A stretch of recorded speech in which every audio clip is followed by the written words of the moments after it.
I'm going to get to the bottom of that and see what's underneath that anger, because there's always something underneath it, right? Sadness, hurt, whatever, and be able to understand these emotions that come up. And I think that's the emotional tolerance we get to work with men on. And it doesn't happen overnight, but it's a trust and a timing that starts to happen. There's an initiation we get to kind of eventually take them through, because I think in society today, men's initiations are missing. There's something that we haven't gotten. Nobody told us how now you're coming to be from a boy to a man. Right. Judaism kind of has it. But there's really something special when we can go through our hero's journey, so to speak, and really understand what our role is. Because what we're seeing in leadership today in the world and in this country and in these corporations and government is not what leadership is supposed to be. This is Unconditioning, Discovering the Voice Within, with Whitney Ann Jenkins.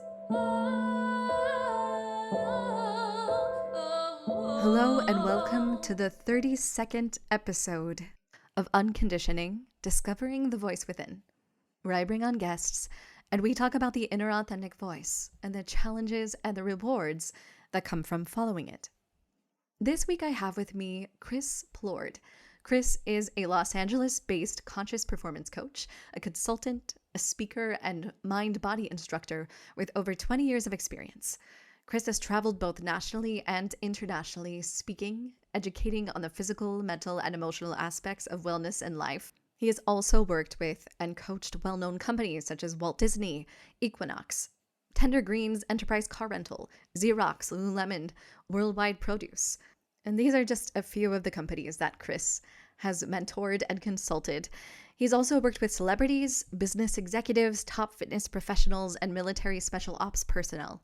By disrupting old patterns and identifying limiting beliefs, Chris guides his clients to achieving their goals and through the process of falling in love with the journey of becoming the greatest version of themselves. I had an excellent time talking with Chris, and we talked about his background and his journey of stepping into his self and his continuous efforts in doing so, as well as his life coaching techniques and his opinion on current trajectory and situations within the world regarding leadership and the divine masculine. And so I'm really excited to share Chris and our conversation with you. So here we go.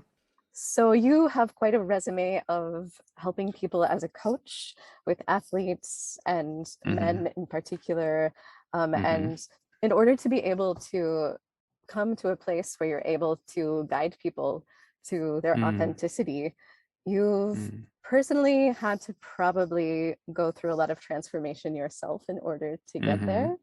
And so one of the first things that I like to ask people who join me is, when is the first time that you can recall knowing that you had an inner voice of yourself and it wasn't influenced by someone else or your environment or your parents, but you knew that it was authentically you and it wasn't influenced by anything other than that? I think what it comes down to is just following the joy that I've always felt for certain things. When I really love something, it is something I immerse myself into. And I'm completely and totally like, yes, all in. And I feel like we all have that inner voice. And I think it leads us to, it comes from joy. And I think that forcing of or doing something in our lives that is like, well, maybe I should or could, that hesitancy of it is probably based on some programming that came from somebody else. So when I first felt it, I think it was in sports. Like we had, in high school, it was like we had an amazing football team, number one in the country, obsessed for 10 years through high school, midgets, high school, college for a bit. The next thing was like interning at Disney World. That was something I knew I wanted to do. It was joy. It was pure excitement. Moving out to California from Boston, that was like, yes. Starting to teach spinning, going into breath work, becoming a coach, leaving medical device sales to come back into my industry of coaching. It's like meeting my wife. I mean, I knew immediately, like, it was like, yes, I know you asked for one, but I'm giving you all the, it's a great question. Because now it's like getting me excited, going like, oh my God, meeting my wife, being a dad for the first time, like going, oh my God, like we're having a baby. This is amazing. Right. And then seeing her, being a parent and skiing and like all of these things that bring me joy, that were for me at first, that I was able to transform and then be able to teach and coach because of what I went through. And I made a living and I was able to make a living, and still am able to make a living off of this. And so this personal transformation that I get to go, I love diving into all these books and podcasts and tapes and seminars and weekends. I love that for me, and I want to give that to other people. So I follow my joy. That's my inner voice. Awesome. It's a little long, but no, it's completely welcome. So it sounds like you almost follow like the joy and the bliss of your inner child, and just following the joy and the bliss of every moment. Is there someone who showed you how to do that, or is just something that you were able to kind of follow on your own? I don't know if there was one particular person. I know there was a lot of lessons I got from people that were indirect. So the people that didn't do that, right? And like growing up, I was under the impression I needed to get a great job with a good company and get a business degree. And once you did that, you'd be happy. And so that was everybody else's projections and the programming that was instilled in me at a very young age. And so I got to learn what not to do, and then be able to thank those people later for teaching me indirectly. Right. Yeah. And so looking at the lessons, going like, yes, but I'm going to follow my heart. It's like, how can you make a living off of being a coach? My mom, like, I'm concerned. My dad, I'm concerned. And then I started traveling around the world, and, and then it became like, oh, okay, maybe, there's something here, so it was that kind of thing of, I think it was really following my own, but there's been dozens of teachers and mentors along the way that I've taken bits and pieces of and followed, and been like, yeah, I love that piece that you do. I love that piece that you do. I'm going to borrow that. I'm going to borrow that, and eventually make my own journey up, my own path up. So great. So starting with sports, which was in high school, you probably had a coach in that situation. Would you say that your coach for sports influenced you in wanting to be a coach, or how did that? Not necessarily. The coaching techniques back then were a lot different than the way I would coach somebody. I had a lot of great coaches that you could tell loved, who, yes, they came from a loving place, but their techniques were something that I go, I don't know if I want to use that. Right. So again, all of the coaches, like, they had this major persona and this awesome presence about them, but I don't know if there was one in particular. And there was a teacher that was really impactful, getting me into one of my colleges, that it was his alma mater. And it was just, again, it was not putting one particular person on a pedestal. I think I would put them all in my corner, so to speak. Right. Yeah. Again, it was showing you what not to do. Yeah. And what to do. The context comes from love. They taught you from an inner context of love, but those techniques, I got to say yes or no to on how they impacted somebody. Yes. And so from your transformation, your transition from sports into college and like your business degree studies, was there a point when you decided that this like business kind of lifestyle wasn't for you, and that you wanted to pursue something else? Well, let's talk geography first. Okay. So when I was in college, I had a business degree. I I was getting a business degree. I ended up interning in Disney, Walt Disney World for 6 months, which was a game changer, life changer. Because what it did is it brought 2,500 college kids from around the world and put them in the same place. And it really allowed me to see, because a lot of the kids I went to school with were amazing, but they had a certain mindset growing up in a certain area. When I was able to go there, it expanded my horizon of, oh my God, I got to get out west. I need to open my eyes from this tunnel vision that I was in into something that is much, much bigger. So all of my focus was like right after, get back to school, graduate, get yourself out west. So then it became, okay, I loved skiing. So I'm going to go move to Utah with a buddy of mine from that internship. Then it was like, I missed the ocean. So where can I get the ocean in the mountains? Let's go to LA, right? So all these things lined up. So it was a matter of following that. And then the programming of career came into play. So I would get into a position like, say, I worked for Enterprise, I worked for Xerox, I worked in medical device sales. And because I had the degree, I thought that they were going to be positions that made me happy. Thinking back, when I first took those, it was like a have to, as opposed to a really excited want to. And so I got into these positions, and in about a year's time, it would be like, oh, there's something missing. I'm not fulfilled. Yeah. There's an emptiness here.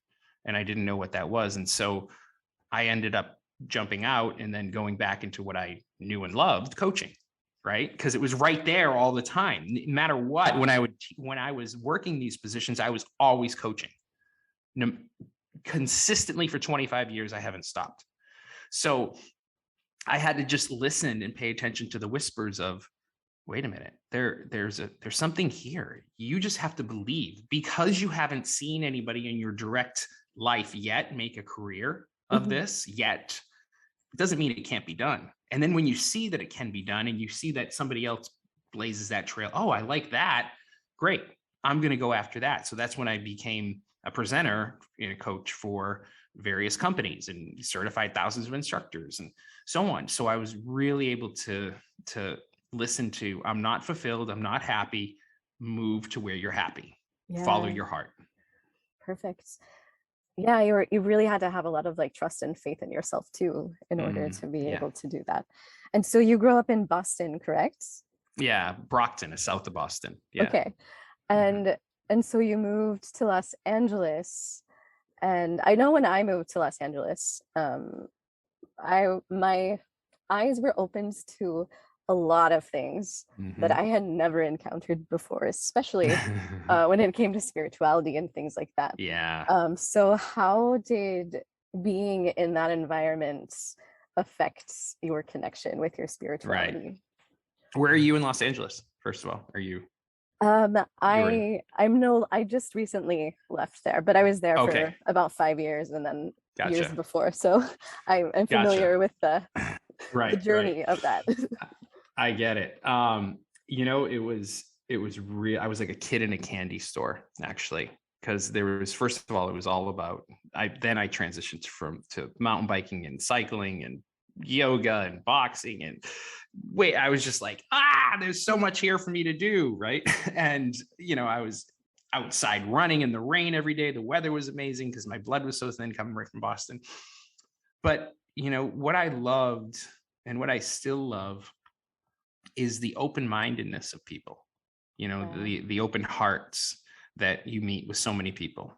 I didn't necessarily like the East, the Hollywood. That's not where I've been always on the West Side since I moved here. And I think it's just being a part of the ocean and that mentality of, there's an openness. There's something here. And the spirituality, quote unquote, however you want to view that, for me, it evolves slowly. Like I would see certain people that would be in certain communities and groups, and it'd be great with them. But it was, for me, it really took a little bit of time, because I think I was so involved in my own pursuit of riding the bike or racing or all of this. And then when I kind of came out of it, and I met my wife 18 years ago, we embarked on this, what now is, we call ourselves spiritual partners. So then we really started getting into, for lack of a better word, woo woo, going in and doing deep journey work and learning how to meditate, and then eventually, teaching meditation, and then learning breath work and teaching breath work, and journey work, plant medicine. All of that has really allowed us to connect at a deeper level for ourselves. And that, I think, is a huge part of us right now. But being so far out there, I think it's one thing to be woo woo, but it's another thing to be able to really connect and speak to people in a way that they fully understand. So I think that integration of both worlds is really important. I think that's part of my job as a coach, is to kind of be that bridge of, yeah, we can talk about the deepest metaphysical, experiences you've had, because we see that all the time. But how do you now integrate that and relate that to our human experience here right now? Right. Yeah. So I would love to kind of like dig in a little bit to this concept of a spiritual relationship and a partnership, especially at this time where it seems really difficult to connect with people, especially with things like dating apps and scenarios that are present in our lives. So I was wondering if you could maybe talk a little bit about what entering into a spiritual partnership feels like, or looks like, or how that you're entering into one. Yeah. How do you find that? Well, I think it's let me cut back to what's happening with a lot of people, a lot of my clients and their relationships right now is, one person's digging in and doing the work, and the other one might not want to touch that yet. And it's creating this, oh my God, what's going on? Like, I don't know if I should be with this person or whatever the case may be, because there's this unlocking of self that's coming. Your soul is actually, the layers are being peeled off. The new visions are starting to happen of what it is you're supposed to be doing. And sometimes the partnership was based on one thing, right? It might have been a great passionate relationship, material. Maybe they had fun. There was a sexual connection, whatever the case may be. But then it kind of like, we evolve, we peel back what has always been there, and we start to reprogram from what was programmed into us from the age of 20, before the age of 20 or 25, however you want to look at it. So now I get the privilege of working with people and showing and pointing out or seeing that this person might be here to actually teach you. Your souls are here to show each other and help each other grow, right? When someone triggers me, it's like, oh, what part of me is not free or not healed, right? And what is that trigger, and where does it come from? What part of my childhood or teenage years does that come from, a situation that I want to avoid, right? So when my wife and I get in a discussion, right, that our voices might be elevated a little bit, we get it. Yes. Will we have a talk, maybe even lose our tempers a little bit? Absolutely. Sure. But we're always able to go back and say, what was the lesson here? Why did I react this way? What was it about you that created this discomfort within me that made me want to cover it up with anger, right? And vice versa. So I think when we can really look at partnerships as the opportunity to grow and connect and learn lessons and let ourselves evolve to a higher vibration, that's when we're really going to see the gifts, and we're going to start embracing the things, the people, the situations that come into our lives, and start to reframe them as not problems, but challenges, as opportunities to grow, as the things that we get to jump into and say yes to, as opposed to, I don't know if I should be going that direction. How do you know? Is it eventually going to bring you joy? Yes, but the courage of jumping into the middle of that trigger is where I think a lot of people need to explore. and shine that light on.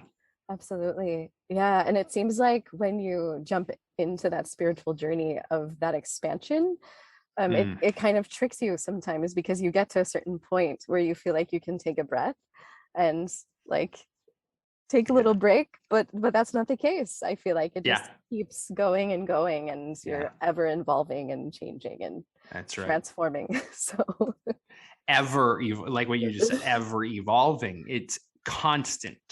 Right. And that's what we have to, and it's not you get to retirement and then you get to lay back and go, okay, great job. You can do that, but it's always coming up in some way, shape, or form. It's if you choose to look at it. Right. I know that you do a lot of work with men in particular. Mm-hmm. And so do you focus a lot on this type of transformation with them? Yes, for sure. And it just, a lot of men will come, whether I'm working with them one-on-one or in the circles or the teams that we have created or the weekends we create. And there'll be something missing. There'll be something in their lives. They might have plenty of money, they might have reached a level of quote unquote success. But when we really get to the heart of it, it's what is success? And I always ask my men and women, I know you're successful, but are you fulfilled? Are you happy? What's missing on that, on that scale of 1 to 10, how fulfilled are you in all areas of your life?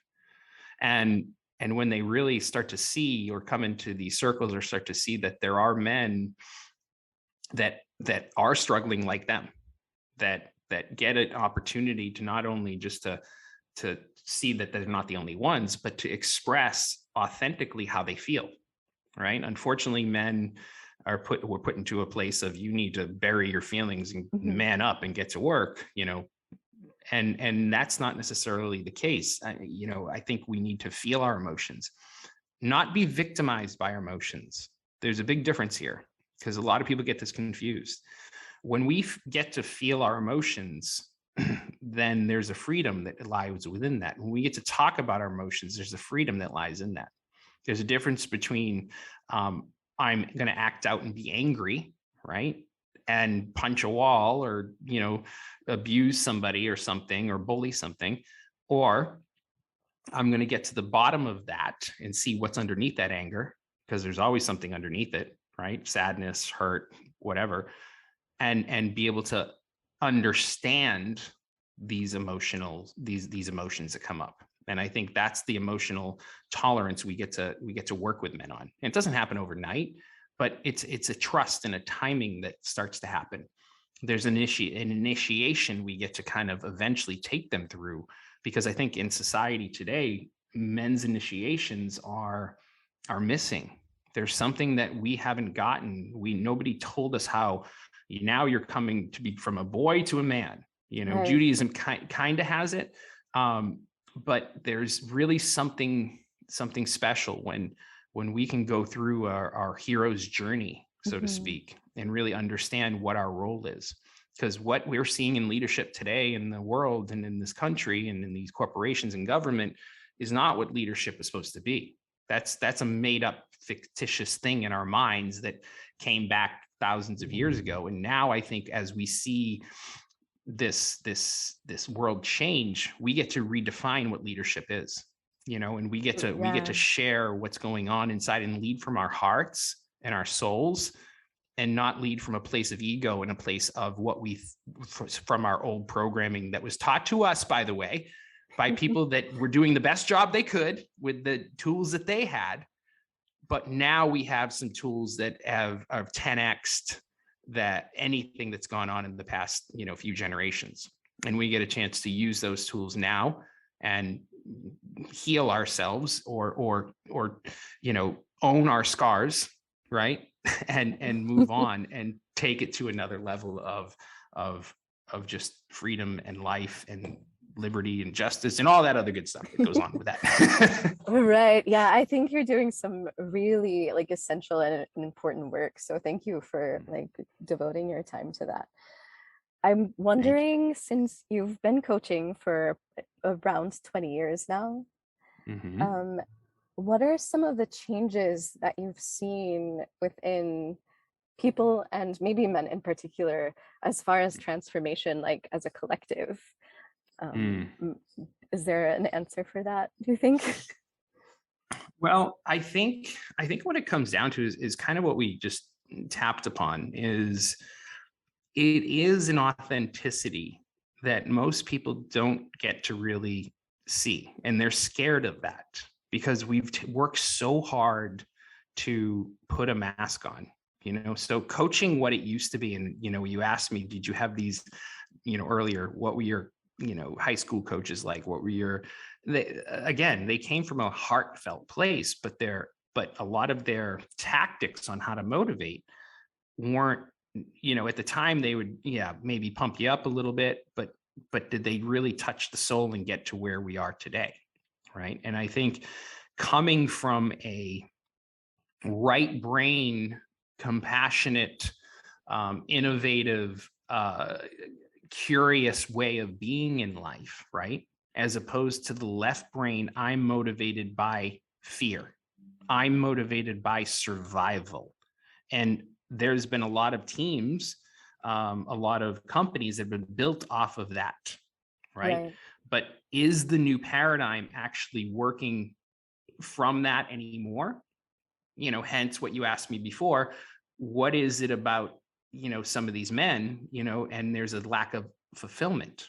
So when we're seeing things be built from that left brain, my argument is, yeah, you could still build some things, but can you do it from a different place? And now studies actually are out right now showing that you can shift that neuro pathway, that new habit, right? The gray matter can come from what you used to come from the left brain, if you're following me here, by using meditations and certain techniques to get present, to shift that gray matter to the right brain. And it takes time, it takes work to get there, but it shows not only if you can do this, and you can, I work with my clients on this all the time, I call it mental fitness, is if you can get there, when you get there, let's put it that way, you're going to live 10 years longer. This is according to the studies.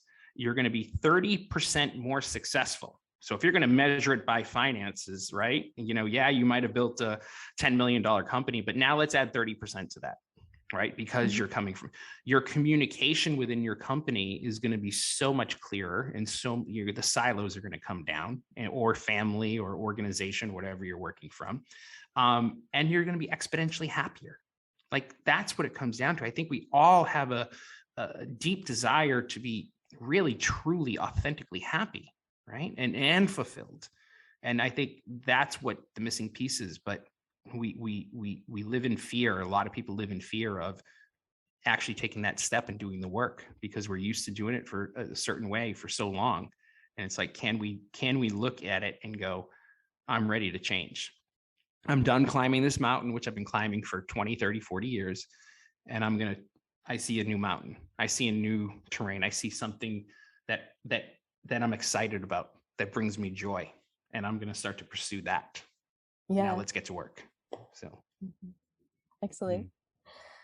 Are you met with a lot of resistance whenever you go into like a corporation or something like that? And how do you break through the resistance with them? So if a company has me come in, or the company is paying for me to come in, right? There's the company is giving me that exchange. So the uppers, the people that are paying me, are excited for me to come, right? Right. There's suppose I had a 20-person sales team that I'm working with. 60% of them are going to be like, cool, this is great, I love hearing what you say. 20% of them are going to be on the fence, and kind of like, you got to prove to me first before I'm going to come over to your side. And 20% are going to, no matter what I do, what I say, are going to be like, nope, I got this, I don't want your help, because that's just the way their programming is. Right. So I expect that coming into companies and organizations all the time. But it's just a matter of par for the course. I don't take it personally. It's not me. I might come in and I might trigger somebody just based on my personality and an unresolved trigger they have, and it's nothing I did. It's just something that unresolved trigger within them. And that's okay, because what I know is people are going to be ready when they're ready. They're going to be ready when they're ready. And I can't force that, right? I can't force that. So I've worked with companies that 5 years ago, 6 years ago, that I still get calls from the individuals that are like, okay, I need some one-on-one coaching now, or I loved our work together. Now let's do this. So it's all in their time. And I go in and I'm just in service. That's my job, is just to be in service and to navigate the energy when I walk in there. So. Yeah. I'm sure that has to be rewarding on many levels. Mm-hmm. And okay, so you're also a father. Mm-hmm. And I don't know the ages of your children, or if you have more than one. Yeah, I have two. I have an older boy, he's 15, and a younger girl who's 9. We're about to be 10 next week. Wow. So, okay. Yeah, so how are you guiding them to follow their authenticity? I love that.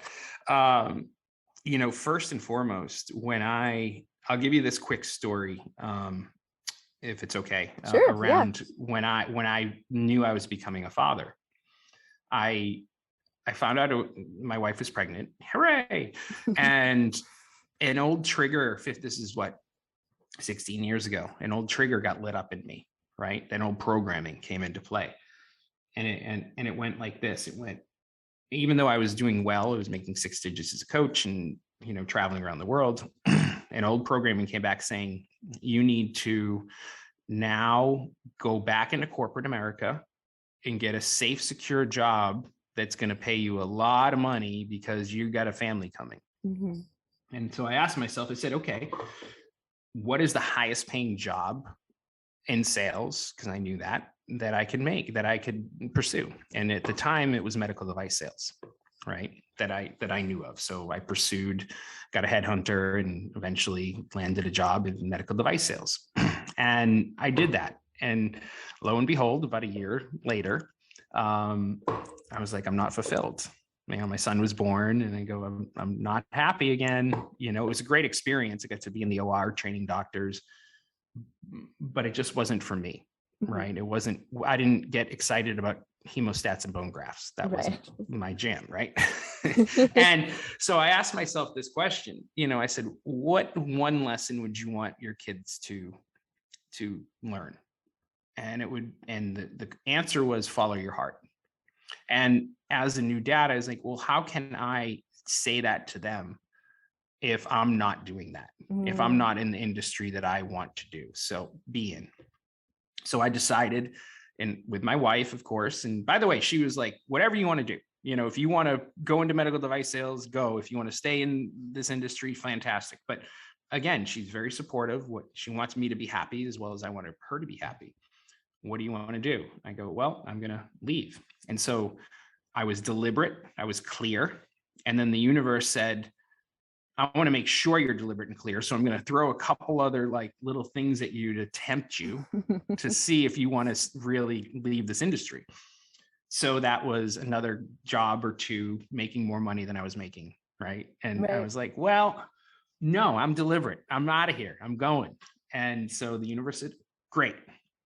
And for some reason, everything lined up. It was like my wife got a job working in a movie for 3 months as I transitioned back, 3.5 months. I got to spend some great time with my son.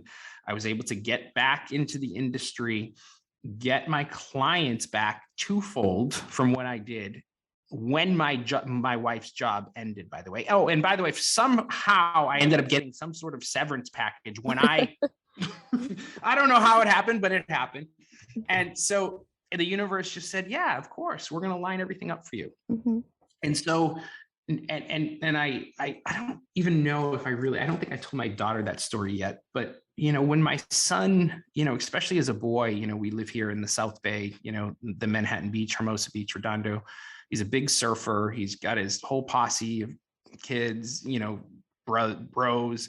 He's a sensitive kid like I was. I was a super, super sensitive kid. And I masked that, thinking there was something wrong with me. And I became this, uber tough, masculine male, so to speak. Right. And so when I see him showing emotions now, I applaud that. I never want to say, dude, don't cry. Like, let that out. That's important that you have an understanding of your emotions and why that is happening. And sometimes immediately he doesn't want to talk about it because he's a typical teenager, but I applaud that, and then I have a spirited, amazing daughter, super spirited, that she's just emotional all the time, excited, happy, whatever. I just embrace that. She's 9 going on 19. And it's a matter of just holding that space for them. Like somebody once said, and I love this, it's like, be the riverbanks to her river. Ooh. Don't be the dam. Don't try to like block what she's going through, because she's going through her own process. He's going through his own life, and he's going to do exactly what he wants. We're not forcing college on him. We're putting boundaries up because we know how important those boundaries are to make those kids feel safe. And we're very direct when we say something, we're going to follow through with it. But we're allowing them to explore, to do what they love, and right now my son, his passion is surfing. He loves it. Like I loved football. He loves surfing, and he loves snowboarding and skating, and he works at a surf shop, and he's just like, that's his life. I have 10 boards in my office right now all around.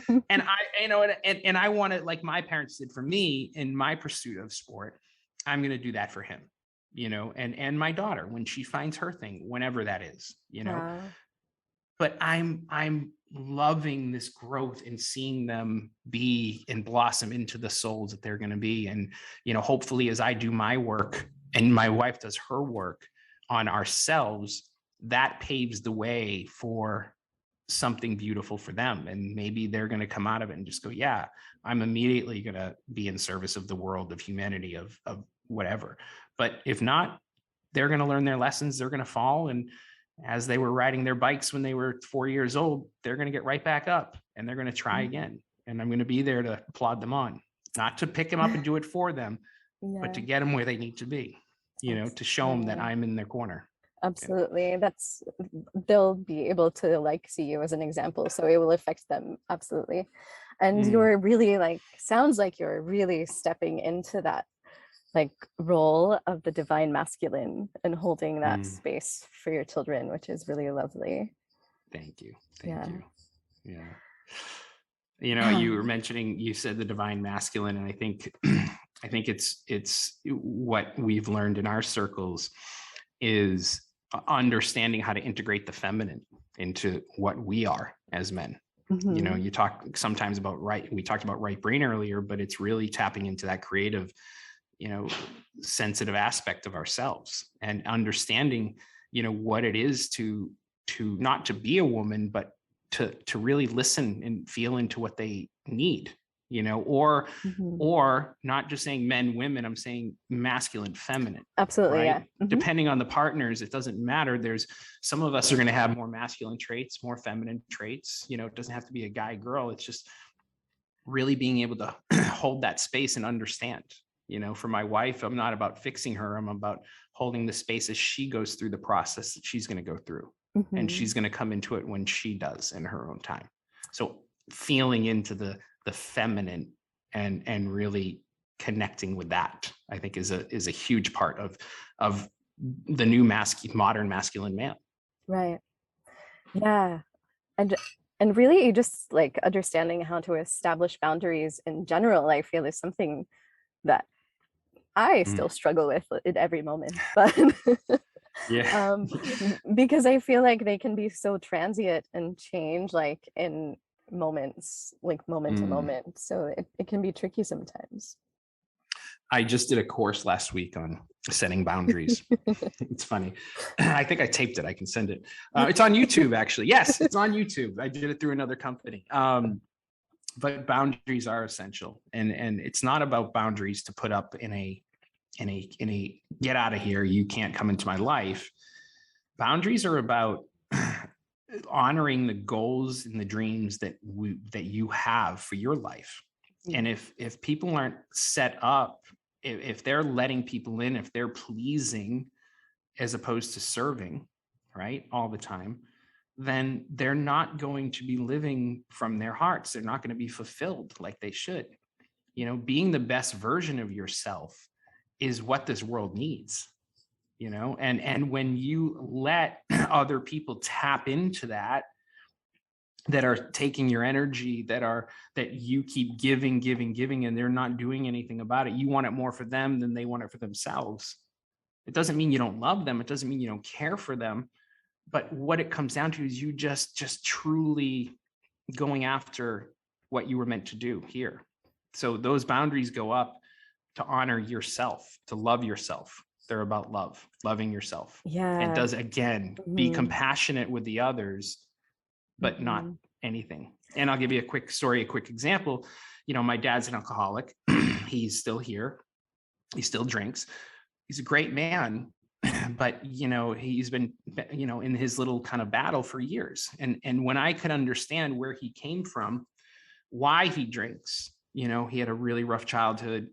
Not rough, he lost his mother when he was a teenager, and then my sister passed when I was 12. She was almost 9.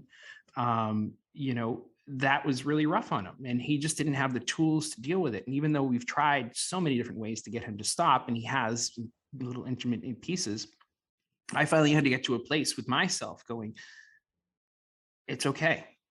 I see you. I'm compassionate. I see your little boy. I see that you're hurting, that you're not ready to step into that. And that's okay. And so when you drink, the boundary is, I don't want you around the kids. I don't need to have a conversation with you when you're drinking. But any other time, I'd love to. I still love you. I still think you're a great man. But that allowed that trigger to diminish in me. Yeah. That big disappointment, that alcoholic energy that goes and swirls around, unfortunately, so many families, I'm able to kind of like step away from that and kind of go, okay, that's his choice. I don't have to be a part of that. I thank you for giving me all the lessons, Dad, that you've given me directly and indirectly. But now you're making your choice, and I love the person I've become, and you were a part of that, and I can just honor that and thank you for that. And you go on, and when you're ready to stop, I'm going to be proud of you, and if you're not, I'm still going to be proud of you, because you did the best jobs with the tools that you had. And that's all I can ask. Yeah. That's a beautiful thing when we can look at our parents and be grateful for the things that were probably maybe not so glamorous in our lives, and like appreciate those, because they teach us just as much as anything else. And also the boundaries, I feel like, allow us to feel safe and secure, which I think is the most important to be our authentic selves. So right, that's it. Yeah. Those are so important. It's a matter of loving, and it's not a matter of hate. And I think people put up boundaries going, no, you can't come in, and their context is anger. Right? That's not a true boundary. A true boundary is coming from a loving, collaborative place with somebody. Yeah. So, fantastic. If someone would like to work with you, what would that look like? Well, I have different courses that I'm working on right now that they can potentially get. I mean, I do one-on-one discovery calls to see if we're a good match. And those are just like, let's get a chance to know each other. Do we vibe off each other? Is there value there coming from me to you? And, so that's one thing I love to do. And those discovery calls are, free, just depending on getting on my calendar, which is on my website. And then I do different workshops, retreats. I'm doing a breath work retreat tomorrow, so it's just, there's so many different ways. It's just a matter of emailing me and seeing what's on the workshop calendar, or however it looks. But my website's Plourde.com. It's very simple. All right, great. I'll add that to the show notes so people can click on it very easily. Right on. Thank you. Yeah, so I usually ask this one question to kind of like wrap things up. And the question is, if your inner voice had a billboard, what would it say to the world? Fall in love with the journey of becoming your greatest self. Right? Yeah. Like it's the greatness that's in you, the journey is what it's all about. And I think too many people put it on the finish line, because I know I did for so long, just putting being in sport, an endurance athlete, and, going and not really paying attention to the beauty, always having to push more because of my lack of worth. I didn't think I was worthy enough, so I had to take on more and more and more. Right. And when I realized I was just worthy enough as I was born, then it was like, okay, now let's enjoy the journey. And it's a journey to your soul, to your greatest self. And I think if we can embrace that and learn that, love that, then wow, we're in for a pretty extraordinary life. I think so. Well, thank you so much for joining me. I really enjoyed our conversation. Yeah, thanks so much, Whitney. Appreciate you having me. Yeah. Thank you so much for joining me this week. If you're listening and you like what you hear, please consider subscribing and rating this podcast, as it really helps get this podcast out to other people who might be interested in hearing it but don't know about it yet.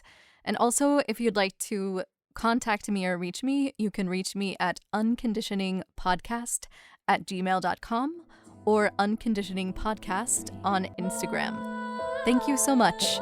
And until next time, stay tuned in to you.